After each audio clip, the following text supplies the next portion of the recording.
Thank you all very much. At this time, Anna Harvey comes to you. She's the director of the DSLBD, which for many of you know is the district agency that helps promote small and local businesses. And we have been working very closely with her to make sure that we find ways that P3s, when we do these long-term agreements, that we empower and help build capacity within our small local business community here in the District of Columbia. So, Director Harvey.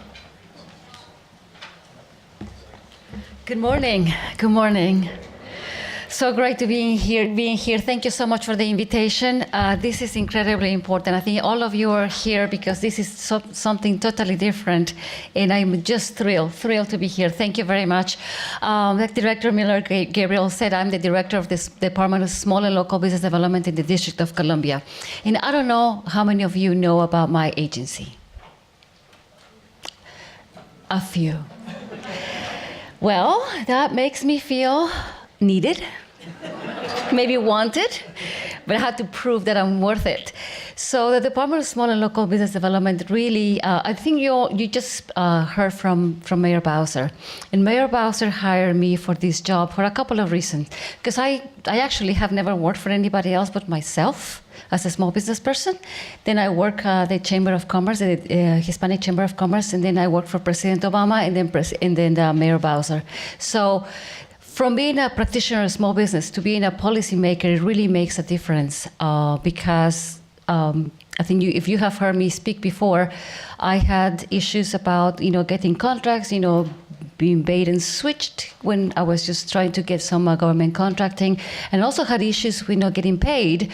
And I'm talking about 10 years ago. Things are different. So the fact that I had actually sat on that part and really like knocking on doors for opportunity, like gives me a little bit of, I know what this is about because I did it. I mean, it was just my first government contract when I became an 8A contractor was huge back then. For me, it was $250,000, and I thought it was just incredible amount of money. And that's how you start building it up. And I ended up being quite successful. I had 75 people working for me, and it went even really, really well. So I'm on this side now, really helping Mayor Bowser achieve what she said she would do, is that create an ecosystem for small businesses that really is fertile ground for all of us. And I said all of us because I think in a few years I might just go back and sit on that side. But a few years I hope that this is so much better and my office is doing so much better. So the mayor said when I sat with her for the first time having this conversation, she just said, just blow it up and make it work. And this is what we've been trying to do. If you don't know my agency, I don't blame you. My agency was known as a certifying, if you're a CB, a certified business enterprise, in order to do business with the government, we were the certifiers. And that's what we did. That's all we did. And I'm not saying anything strange about my previous directors, but that's what it was. And everybody just looks at my agency and said, you are a certifier, and that's what it is. But it's not. And Mayor Bowser asked me to do something this is about 1,200 CBEs that we have, certified business enterprises, but we have 60,000 small businesses in the city, and who's doing anything for them?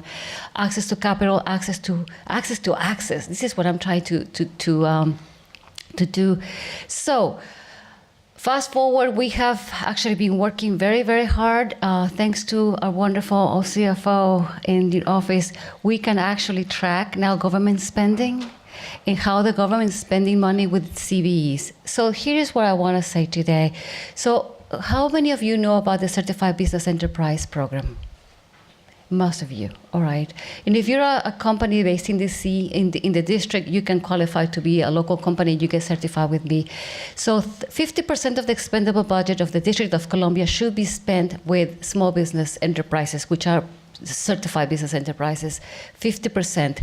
But before 2016, we really didn't know how much money was there because the system wasn't quite ready to track the money or to really assess. So we work with all the agencies. And for the first time in 2016, fiscal year 2016, we actually set a goal for the agencies to spend. So the goal it was in 16, about $630 million for small businesses. Now, I just want to make you ask you to do a little bit of math. $600 million divided by 2 is about $311 million. How many CBs do I have in my ranks? 1,200. So should all we quit and become CBs? I am so tempted sometimes. Why am I just making a little bit of money when I can be making a lot more? But it's not as easy as that. But now we know where the money is, and we know that the mayor is committed to actually getting this money into the hands of small businesses. So for the first time in 2016, we tracked the money. The mayor is holding agencies accountable for their spending. Did I see Director Dorm's show here? How's your goal doing? It's good. Yeah, he exceeded his goal. Yeah, so agencies are responsible now to the mayor to make sure they're meeting their goal. So that's one aspect. The aspect how actually 311 million closing 2016, the goal was exceeded and doubled. So we actually spent $600 million with small businesses. So that was amazing, and we always all verify thanks to your office there. Thank you very much. So we have the potential of making money as small businesses in the district. But that's one side of what we do. And now they come the wonderful OP3, the Office of I can never say that, Public-Private Partnerships. By the way, I had that name first. And he told me that I had to give it up. But my P3 office was about, the government working with private industries to do business for small businesses. And he said, no, I'm a bigger. So he actually yanked my name away from me. But he has the money, so I said, okay, fine, you can have it. But I want some set aside for my SBEs. So we broke a deal. And that's not true. The law says that, and thanks so much to Mr. Glickman, 35% of any business that this company, I might be being generalizing, 35% of the business that the OP3 office actually puts together, 35% should go to my SBs, my CBs. And I do thank you for that, because for the first time, this is an agency that has thought about the small businesses from the very beginning. We are not an afterthought anymore. Before it was just, did we do anything with subcontracting or anything with small business? No, that's no longer the case. But the Office of Public-Private Partnerships, from the very beginning, from the moment they were actually writing the guidelines for this, they thought about the small businesses. So I am incredibly thankful for that. And so that's on the part of the agency. So my agency, what is my agency going to do to help this, actually make this possible? The first thing I had to do is understand what in the world he was talking about. Because we already start procurement. I thought that procurement was procurement, and it's just a typical way to do procurement, but it is not. It is not. Director Miller Gabriel was explaining to me how these contracts spanned not fiscal years, but fiscal decades sometimes. And it's a complicated way to do business. But I think small businesses are right in the middle and just positioned for them to grow, because what I see is that this is not base year with 5 option years. This is decades. So if you get positioned into a contract like this is revenue generation for you and growth that spans more than a fiscal year on an option year. So. But we have to be ready for this. Just doing a little bit of research, I saw something that is the ideal of the public-private partnerships takes advantage of the experience of government and the competitive benefits and skills of industry. And that kind of summed it up for me. So it's a different animal. My office has to learn how to help you with this. And we're working very, very, very closely with this office to make sure that I'm going to say bluntly, that small businesses grow up to meet their needs. That's the thing, right? We assume that I'm a small business, and believe me, I was one of them. I mean, I am ready for this, but was I ready for this? I just went to another conference this morning, and this lady I think she was a preacher, she was incredible, talking about small businesses. I was just like, But she used a lot of phrases that were pretty funny, like, you have to be healthy to be wealthy, right? It's like, what does that mean? So, but actually it makes sense. You have to have a healthy company if you want to pursue those opportunities. So let's think about, we have to be healthy to be wealthy. And for that, I'm gonna kind of paraphrase her again, you have to take your vitamin C's. The C's is like competitiveness. Oh, I forgot the rest of the C's. Competitiveness. Oh, Magdi, help me. What was it? No, that's the last one. Competitiveness, character. It's all this building of a small business that actually gets you to the point in which the big ones trust you. And that's what my agency wants to do. It wants to make sure that we work very closely together. And we have already to say, this is what this contract is about. And these are the kind of small businesses that I need. Anna, please help me do it. So we will design programs that will work together with his specific needs. And then we bring all of you to make sure that we are not wasting time, you're not wasting time, and he gets what he needs, because he's gonna need like bridges, no? You know, can you build another one? Because his traffic is horrible. Oh, well, you can always take the metro. Streetcar. Well, you can build me a bridge. You know, that would be nice. Or whatever you need, we need to be prepared. So I really invite you to come closer to my agency. We are small and we're nimble. And there's a couple of things that I want to say. That for the first time, I have seen, and I have been in the district for a while, but there is finally this collaboration between, well, it's not collaboration, because small business is kind of sexy right now. And every single council member has asked my office, what can I do for small businesses? So for the first time, it's like, oh, wow, is it no CBE only? No, it's not CBE only. What else can I do? Is there anything that we can incentivize businesses or maybe incentivize developers? They all want to do something. So the mayor we have the full support of the mayor to make this happen, to make sure that every small business that wants to start and grow in the district has every opportunity. And then the council is coming together to say, well, can you give me some ideas of what is it that we can introduce for this? So we are in a very kind of fortuitous place right now as small business, because I think we're sexy, but I think they have discovered our value. So for that, I would say that my agency is nimble. We're small, so we can react quickly. And I want to say that I take advantage of the support of the council, the support of the mayor to make things happen. There was a big thing, and this is not the group, but I just want you to highlight this.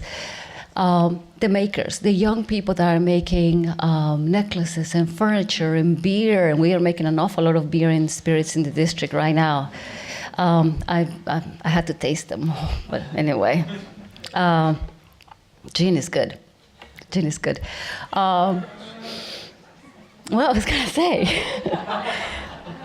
Oh, yes. So the council said we should do something to make sure that our local businesses are supported, and so the legislation for the Made in DC came about. So now, if you have something that you produce in the district, you can have an incredible sticker that says Made in DC that we design ourselves. But it's not only products; it's also services, and it's anything that you do that is made in DC. We have a whole legislation, and I have an extra person in my office to support anything that is made in DC. And one of the examples I want to say is that I want to mention is I'm also on the board of DC Water, and I don't know if you know that DC Water has these digesters. So all the waste from the waste water goes there, and it gets digested, and it gets purified, and it's wonderful fertilizer now. Nothing can be more made in DC than that. I think everybody contributes to that product. Anyway, my office is ready to take your insights, your ideas, your innovations, and shape them in a way that we could actually present them to the mayor and say, Mayor, this will help, and she will be happy to push it forward. So, but I cannot do it from my desk. You have to let me know. So I do welcome you to come and see my office. We worked very, very closely together, and I think we have a great potential. All of you have great potential for growth. So thank you very much for the invitation, and I just wish you all the best and all the success in the world. Thank you.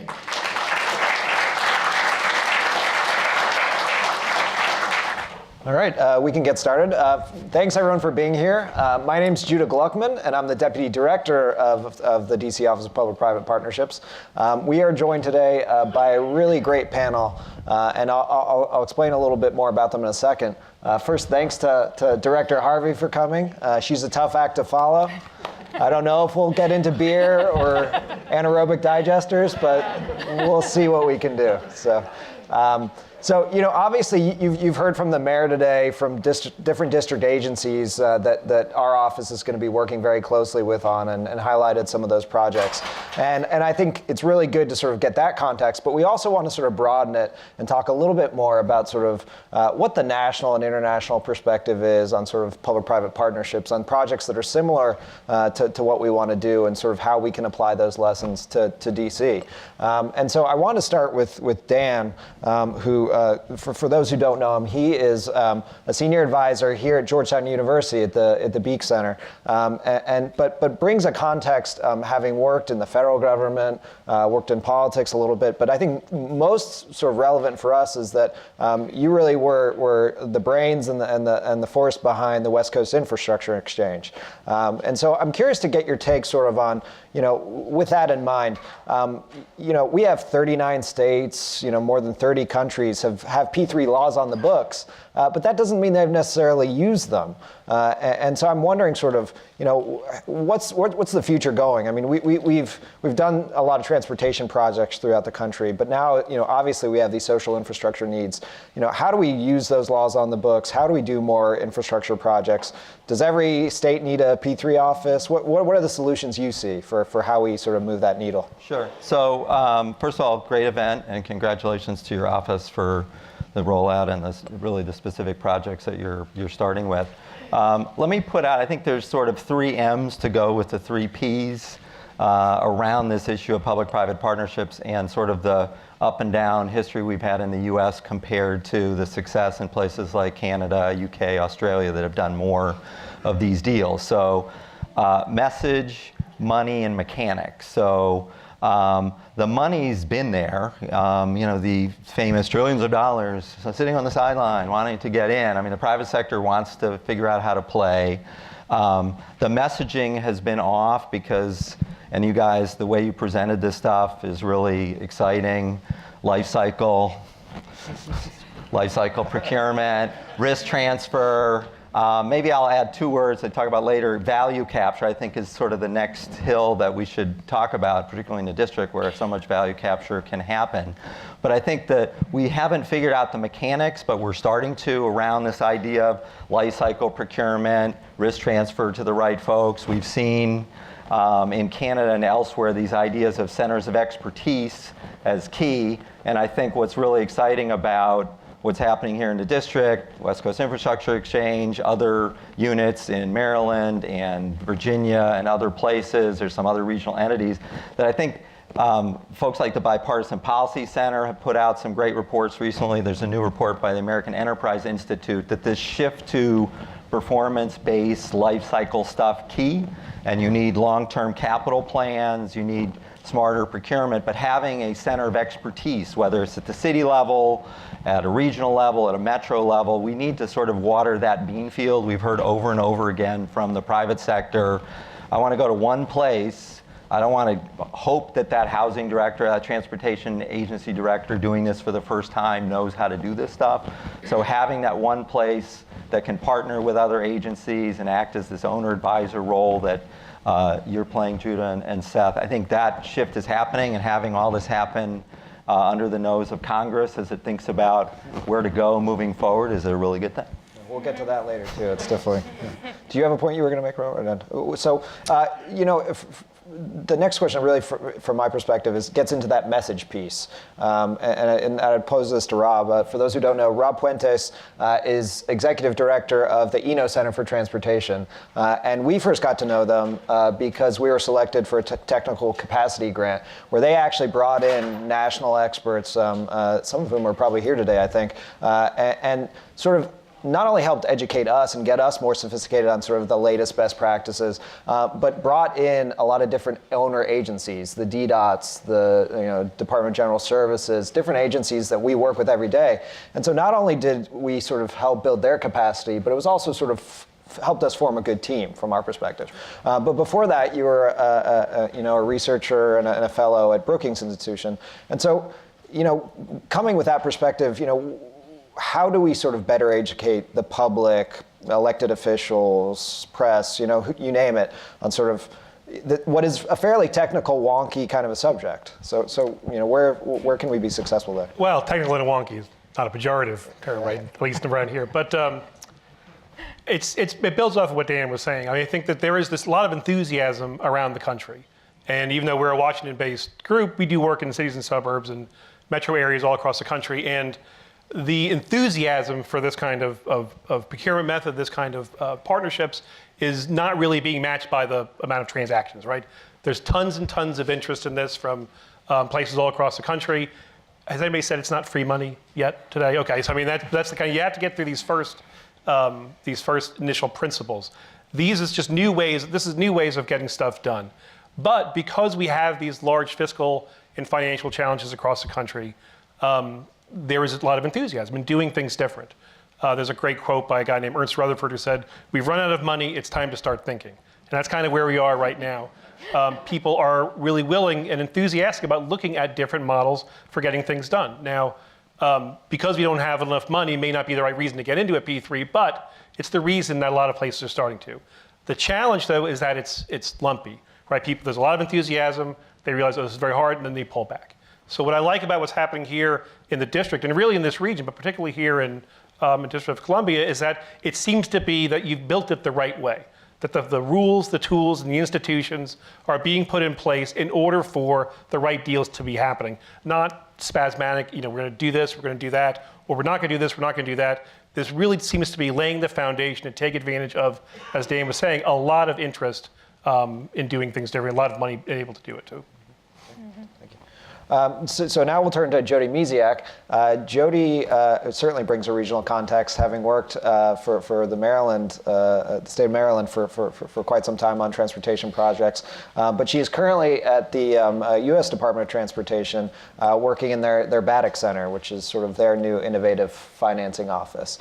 So maybe you could tell us a little bit about BATIC and the work that you're doing, and obviously sort of how it's evolving now to sort of help projects like this. But maybe if you have more context about sort of the federal government generally, that'd be helpful. Definitely. So the BATIC, which was the shorthand for the Build America Transportation Investment Center, was established a couple of years ago when within the federal government there was a gradual realization that you'd have these projects come through the pipeline, the states would work very hard, municipalities would work very hard in pulling them together, and then they would have a hard time navigating the federal resources that would be available for delivering public-private partnerships and a whole host of other innovative financing techniques. So with the establishment of the BATIC a couple of years ago, the effort was to coordinate across the department, which can be overwhelming and somewhat intimidating, especially if you have a multimodal project where you're drawing upon resources throughout the department, and to really leverage those resources towards a project and really have a customer service approach to projects, as opposed to having a sponsor call the department, call one part of the department, they send you to another part, you get routed around, you're not quite sure if anyone's talking to each other. We didn't want people to feel like that was how projects were getting through the federal process. Now, for the past couple of years, we've been building up that initiative, and fortunately, this past year, the FAST Act recognized that was very much heading in the right direction. So with the establishment, with the FAST Act back in December, was a call to establish a much more permanent and comprehensive version of the BATIC, which in the FAST Act it was termed the Surface Transportation and Innovative Finance Bureau, but which we have now shortened a little bit to the Build America Bureau. And now we are currently functioning, starting this past July, we're functioning with an organization which takes the customer service approach to the BATIC. So you have a public-private partnership, you have innovative finance concept, you want to engage with the federal government for potential financing opportunities or technical assistance or peer exchange opportunities with others who have done these types of projects. You would go to that outreach function that had been in the BATIC and now is wrapped into the Build America Bureau. At the same time, we are also all under the same roof now and all within the same office with the TIFIA, the RIF, and the PABS credit programs, which are often the tools that public-private partnerships will draw upon for financing sources. So we are all together now, the outreach function where we're helping you with technical assistance, the various credit programs that will actually provide the financing components. And then we also have under the same umbrella is the Fast Lane grant program, which is a potential grant component, not necessarily just for public-private partnerships, but it often serves large, impactful projects. So with that structure, we are now, and I like that Dan mentioned that it's important to have a one-stop shop for these types of things, to know that when you're thinking about these highly complex concepts, that you have a group of experts that sit together and talk to each other and are trying to move these things through in a more rapid fashion, especially when we're dealing with the private sector. They're not willing to wait for the time for everyone to communicate across a large government structure.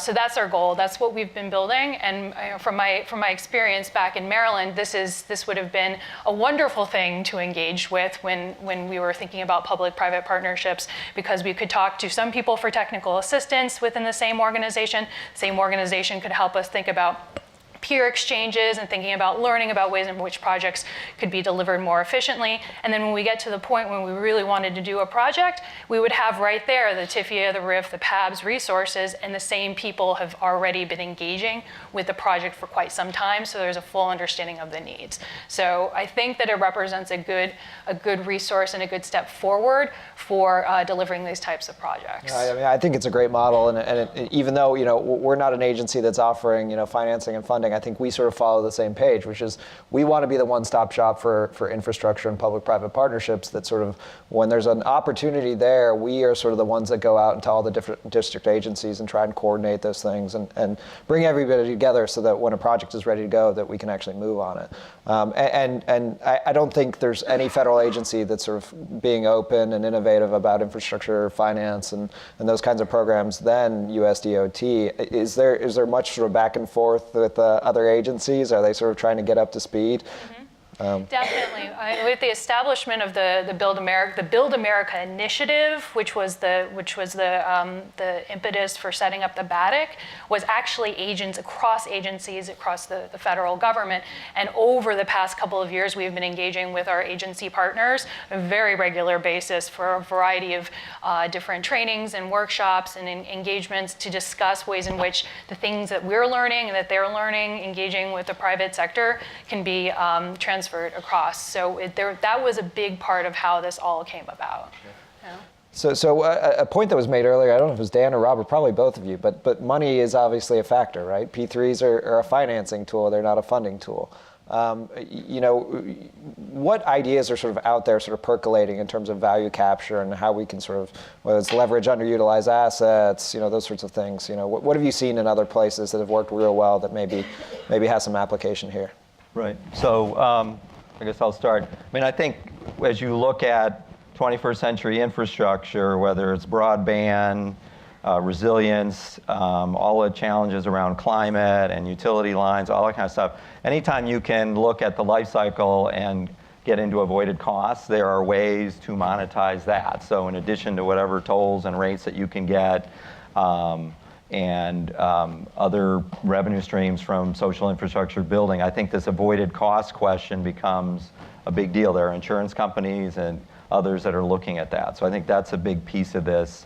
I think the other funding stream that's important, not quite answering your question, is this issue of pre-development as another, to our good pile of good words like life cycle and risk transfer, I would call out pre-development. What the Build America process and others have identified is 7 to 10% of the cost of pulling a project together, feasibility studies, planning, all that kind of stuff is this pre-development stuff. And the private sector wants the public sector to spend that money and figure it out and de-risk a project, or else, frankly, particularly private investors like, we'll go to Australia and invest. So having that pre-development capital remains, I think, a joint challenge for both folks at the national level, at the local and state level. How do we create this pre-development funding and lift up the importance of it? The fact is, most state DOTs, they can spend their gas tax money, but if you're doing new innovative projects, we have the capacity that you bring to the table and new innovations that CFOs are doing to identify this. But for city councils, state governments at the regional level, looking at ways to either call that out with legislatures and or get the private sector to pony up a little bit becomes, I think, a challenge. Anything to add, Robert, Jody? No, I agree with all that. I mean, I think it comes down to what's changing, I think, is that it's not these simplistic notions of privatization. Right? We kind of came up a little bit earlier in the panel. This isn't taking public assets and just turning them over to the private sector.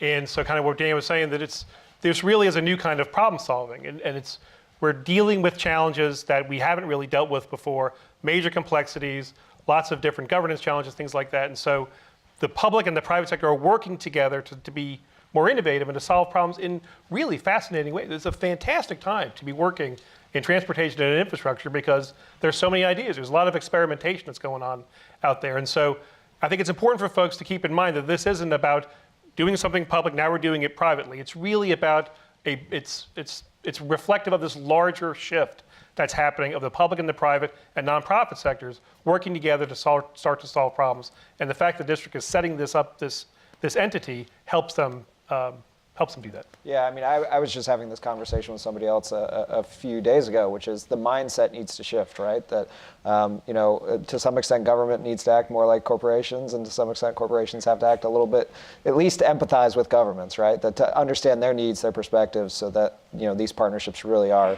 true partnerships. So changing the subject a little bit, we've got an election coming up in a couple weeks. Anyone want to make some predictions? Not about the outcome, but either way, what does this mean for infrastructure? What does it mean for public-private partnerships?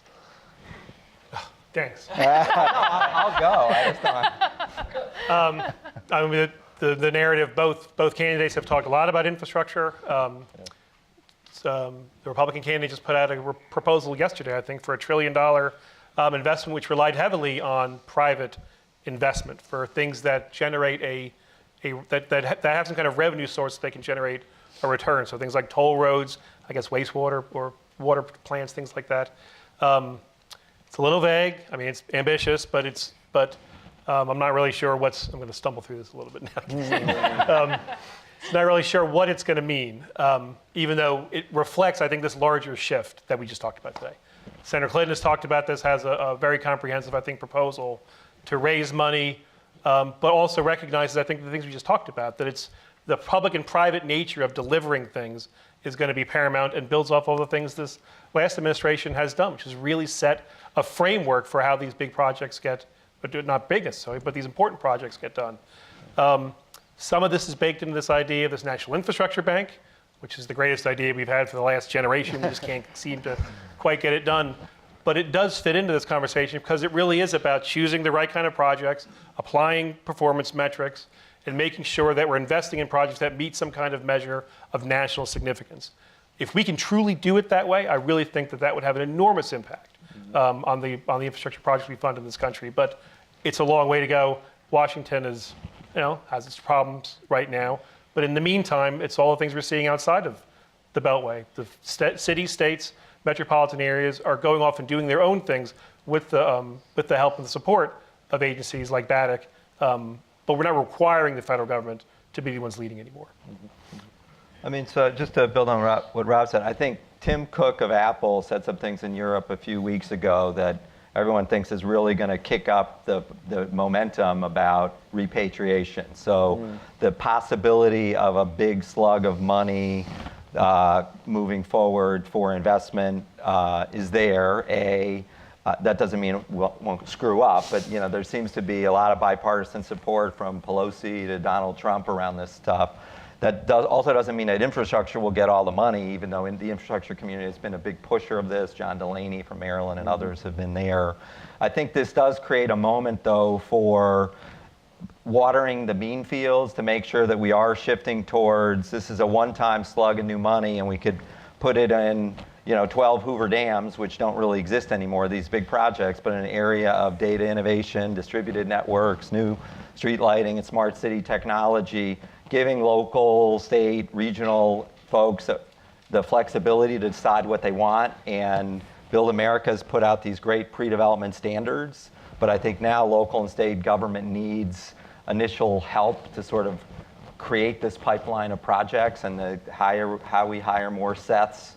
And I'm training them in my class here at Georgetown for the future. So there's this moment to kind of get new money for projects, but also reserving, I'm putting out the number 10% for this kind of pre-development work to build this center of expertise network that we need that can partner with a national infrastructure bank. In Canada, they started with the provinces first, built a $110 billion market, and only 2 years ago created a national infrastructure entity. So however we get these two sides meeting, I think we just need to make sure that we're insisting on life cycle outcomes and this sort of performance standards and the use of data to kind of track what we're doing. Yeah, I mean, and we may have put this stat up earlier, but I mean, Canada's doing 36% of their infrastructure through public-private partnerships.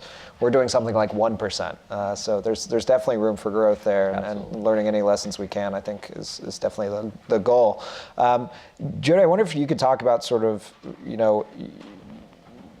putting on your sort of Maryland hat a little bit, where have we seen sort of, is there opportunity for regional partnerships and talking about sort of, obviously we have some regional needs, are there good experiences out there of sort of where that's worked, or maybe if not, then sort of what recipe, what ingredients need to be in place to sort of make that happen? I mean, you have to have obviously we have projects that cross various jurisdictions and require coordination, and at the federal level we see many of these come our way, and I do think back to my time in Maryland as we're thinking about, obviously you do have to have a general need and desire of somewhat equal level across the jurisdictions for that particular project, and for committing resources and committing the time and energy, and in sort of the similar ways to make something like that work. And it is a challenge as we move through various political cycles that don't necessarily line up across state or municipal boundaries, and to keep that level of energy for projects and for initiatives to the point where you can actually deliver them together. I mean, just looking at how we've been working with the states of New York and New Jersey on the Gateway program, I think is a good model of how various jurisdictions are coming together and realizing that there's a massive problem, and that there is a need and a desire to get something, major problems fixed. That is not to say that there are major challenges. Different states have different rules and regulations, different ways of engaging with projects, different ways of raising revenue, and that all can be figured out if you have the right experts and the right minds in the room. But it's really having that commitment. So, in this region, obviously, we struggle with similar issues, but it is very much making sure that everyone, the right people at the table and the people who can make decisions, are truly standing behind those decisions. And so I have hope that is possible, but obviously it takes very special projects to leverage that type of focus. Just one other thing, and obviously the regional funding for WMATA, I don't go to those meetings. Good luck to everybody on that. But we try not to put OP3 and WMATA in the same sentence if we can. But another reason I think DC is going to be a hotbed and a national model for how to do this on multiple layers, in addition to your work and the data and CFO work that's going on, that I think is really unparalleled to other cities I'm familiar with. The Federal City Council, their DC infrastructure effort, you've got a lot of business leaders that are looking at this and provide another layer about thinking around metro regional problems. I think is the very good potential to grow there as well. Great. So I think we've got a few more minutes, and I want to ask just maybe a couple more questions. But there was a recent study that came out that essentially sort of voiced concerns about whether privatization or public-private partnerships sort of exacerbated issues of inequality that obviously all the jurisdictions are dealing with. And there were sort of a lot of points made about did it make wages decline or reduce benefits because in theory you were eliminating public jobs for private sector jobs. Is that something you all are familiar with? Sort of how do we grapple with that challenge? Yeah, it's hard to take things away from people. Obviously, that's when you're going to get big reactions. Yeah. So I think some of the more innovative relationships between the public and the private side have been for new ideas and new services. There's a kind of a wave happening across the country about contracting out the provision of public transit to private operators. But a lot of that is happening for new services. So when they start DC circulator type services around the country or new commuter rail lines, it's really not about taking those jobs away from how they're functioning now to something else. So because there's all these new innovations happening, you just look at transportation with Lyft and Uber and car sharing, bike sharing, everything that's happening, that's where the melding of the public and the private is more it's kind of opaque, but people don't seem to focus on that. They don't really care about who's providing that service as long as they're getting the service. It's different when you're talking about some of the large organized labor and the big unions. Clearly, that's going to be big political and social challenges. There's no doubt about it. I'm going to stop there on that one. So I think we're still figuring out the messaging, not only on P3, but this broader issue of value capture and equity, et cetera. So, P3 to a lot of, I've been joking for years, is like a Rorschach ink blot. People see what they want to see, and there's a pullback around privatization. So I think how you guys are presenting it now is fantastic. But I think as you go down the road, is NOMA P3? Because the public is involved, is Capitol Crossing, permits were changed, and other things happen to make that happen. What value capture happened, the use of TIF and other mechanisms. I think ultimately people care about this particular project in my community that is providing value to me and that it's working well. And so, sometimes we talk too much about our nerdy, we're DBB over here, DBOM kind of stuff. So we can be our own worst enemy around that stuff. So I think how we can actually look at value capture becomes critical, because this whole conversation around autonomous vehicles and who owns the data around the pilots that happen, and is the public sector going to be building charging infrastructure or bus systems that won't really be needed in 20 or 30 years. Trying to figure that out proactively on a life cycle basis is a huge challenge. It's just happening now. So. Mm-hmm.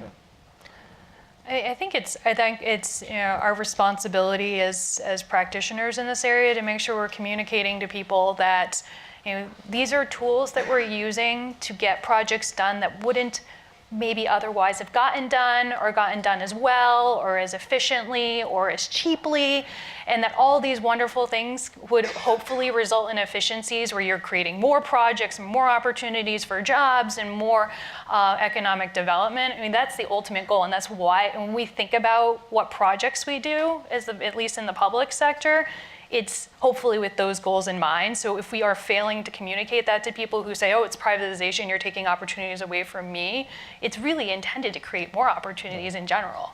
Right. So we continuously did that throughout our time in Maryland as we were talking about the various projects that we were working on, and I'm hoping that continues with future projects, because otherwise, why are you doing the project? No, I think that's a great point, right? It does make projects possible that wouldn't otherwise be. And I think from the district's perspective, we said very early on, not only in the P3 legislation, but going forward, is that fair wage requirements, benefits requirements, the ability to levy new fees on residents and users is restricted. It still requires an act of council, agreement by the mayor before that goes through. And so from our perspective, we're going to set policy goals like that very clearly that try to, fix inequality and create jobs and create opportunities for businesses rather than exacerbate them. So I know that's a goal of ours. So I've got a few more minutes. I just want to give you all one last question, which is, do Do you all have a favorite project, a P3 or innovative sort of structured project that you've worked on, that you've seen, that's currently happening right now, that you just want to sort of throw out there and make everyone aware of? I love the hot lanes in Virginia. I think that project is great. I think that it represents kind of the new mindset. I'm a transportation kind of guy too, but where Virginia was wrestling with this big intractable problem of congestion on the Beltway, they could have done it the traditional way and widened the thing by 5 lanes and taken 5,000 houses and not really solved the problem at the end of the day. They were able to entertain a proposal from a private concessionaire. So we've got a better idea. We're gonna, as you know, they built the lanes inside. They're dynamically tolled, and the private company took all the risk in this case. And so it's not just about getting the project done, but I know you've talked about this already today. It's making sure that we're balancing between those risks and rewards sufficiently enough that we're actually achieving public policy goals, in this case, accessibility and relieving congestion, and then the benefits that the private sector is looking for, which they think they can make a lot of money in this. And now we've got it going from Tyson's, as you know, all the way down into Fredericksburg. I think it's a really interesting model on a big scale, but really more about how we could balance those risks and rewards. I love your project. The new I green. didn't pay him to say that. The mayor left. The green social impact bond that DC Water just did, and a lot of what they're doing is, best in class. And I'm excited to say the West Coast Infrastructure Exchange just worked with the California legislature on a passage of a $4 billion project in the Pacific with the Pacific Port Trust, where they've recalibrated, if you will, how natural infrastructure is valued. Value of pre-development being shown, because that was WCX's main role there. And so that money just moved from the legislature to implement. And it's at some level, it's sort of a rural version of the DC Water thing, which is, how do you manage and get the benefit of landscape management. Great. Well, I think I've spent a lot of time over my previous career talking about my love of the Purple Line. So I think you all have heard enough of that and how that truly is a groundbreaking transit project. But since I've started at DOT, I'm really liking this concept of expansion of what we're doing to TOD, TransitOriented Development. There have been several elements in our, and it connects with things like the Purple Line in some ways. We've expanded the ability of the RIF lending program and the TIFIA lending program through the FAST Act language to apply to a broader set of projects that are oriented around transit facilities, and in the RIF case could be potentially commercial and residential development. So this is sort of pushing the edges of the types of things that will qualify for so-called transportation investment, but the fact that it recognizes these connections between development and transportation and why you actually doing projects and what is the impact on the communities, I'm very excited about what that could mean for future projects coming down the line. That sounds great. We'll start working on our application now. So. All right, well, please give a big round of applause for the panelists.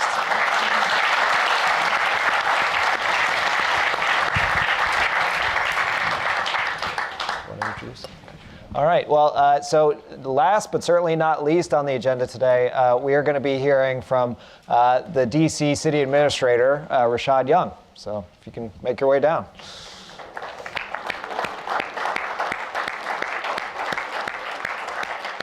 Well, good afternoon. Thank all of you for coming to DC Builds. It's a pleasure just to spend a couple minutes with you as we close out for this session. Let me first give some thanks to members of our team and our partners that helped put this event together. First, the director of the Office of Public-Private Partnership and the Deputy Director, Seth Miller-Gabriel and Judy Glickman. I want to thank all of the panelists that were here, our CFO, Jeffrey DeWitt, Anna Harvey, who leads our small business team, Leif Dormshow, our Director of Transportation, and Greer Gillis, who's the Director of General Services, as well as Anil Sharma, who works with our Office of the Chief Technology Officer, and all of our private and federal partners. The biggest thank you is to our mayor, who I know that shared some words with you this morning, and I want to thank her for her leadership in creating and supporting the Office of Public-Private Partnerships here in the District district. As I know you heard from the mayor this morning, OP3 is going to work to liaise with all of the parties who are interested in this procurement methodology to make sure that that both sides of the equation are satisfied with the project, and important for us that the district gets a fair deal. And so part of this relationship building relates to two pathways for this office to pursue a project under the Act. And so I just want to take a couple minutes and talk about just a few next steps that you ought to be aware of, and a little bit about how our process is going to work. So as the diagram shows, and I'll sort of quiz you on the boxes when I get finished, the district is going to be open to procure projects through both solicited proposals and unsolicited proposals.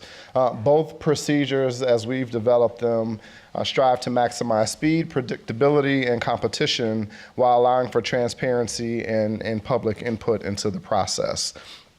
But you're probably wondering what we're going to use these methods for. Our office has been working with all of our district agencies to identify those projects that are best suited for delivery through the P3 model. And so these ideas have been analyzed and sorted to create our first ever pipeline of P3 projects. We have selected 12 projects that we think are the most viable, those with the greatest potential. However, we know that there are many creative ideas about how to solve these and other infrastructure and capital challenges in the district. So consider this as version 1.0 with much more to come, both from within our government and our partners and agencies, as well as externally through your ideas about what you want to pitch to us. So the projects that we've identified represent a large range of asset classes. But if we're successful in just delivering half of these projects, the district will be a leader in social infrastructure P3s in the United States. So I invite you all to visit, you can see the link at the bottom, op3.dc.gov/pipeline to learn more about what we think are the most interesting and viable projects that we're prepared to entertain. As I said earlier, there are two methods here, solicited proposals, those for which we ask the private sector to give us responses on and proposals on, and those that are unsolicited. And so the first open period for unsolicited proposals begins on November the 28th. It is open for 60 days through January 26, 2017. And so if you are interested in submitting an unsolicited proposal to us, please review the process that is outlined on our website and come in and speak with the team between now and November the 28th. So with that, I want to thank you all for your participation. Again, thank all of our panelists. Thanks for your engagement and making the infrastructure future of the district a reality. And so this is the clock that starts right now. They told me they were going to try to figure out how to do this, and they did. That we will accept unsolicited proposals in 30 days, 21 hours, and now 29 minutes. So thank you all very much. We appreciate you coming out.